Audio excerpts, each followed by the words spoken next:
History is a lie.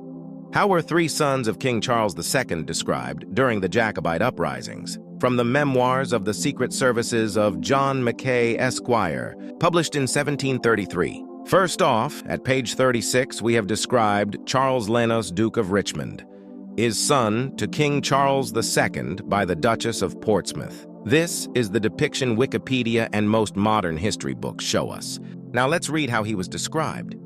Quote, "He is a gentleman good-natured to a fault, very well bred and hath many valuable things in him, is an enemy to business, very credulous, well-shaped, black complexion, much like King Charles, not 30 years old." Second, John Mackay describes George Fitzroy, Duke of Northumberland. Son to King Charles II by the Duchess of Cleveland, was one of the captains of King James's Horse Guards, which he quitted at the Revolution. This is the depiction on Wikipedia. Now let's read how he was described. Quote, "He is a man of honor, nice in paying his debts and living well with his neighbors in the country, does not much care for the conversation of men of quality or business, is a tall black man like his father the king, about 40 years old." Next. On the same page, we have two characters related to King Charles II, so I will read the description of both.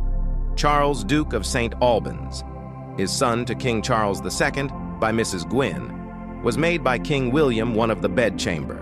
This is the depiction on Wikipedia. Now let's read how he was described.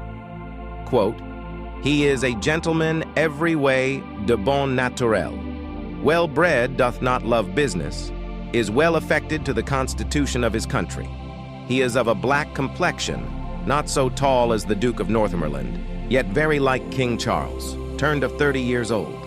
Below we have Charles Fitzroy, Duke of Grafton, is grandson to King Charles II. Quote, "Is a very pretty gentleman, hath been abroad the world, zealous for the constitution of his country, a tall black man, about 25 years old."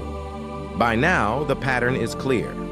Three sons and a grandson of King Charles II, of the Stuart line, were described being tall and of a black complexion, much like King Charles II. Before some smart idiot says, "No, they are talking about hair color, please believe me," ignoring the fact, complexion in early modern English meant primarily the color of one's skin. Just like in contemporary English, this coping mechanism easily disproves itself. Charles Lennox and Charles Beauclerk both are depicted in their Wikipedia images clearly having brown hair.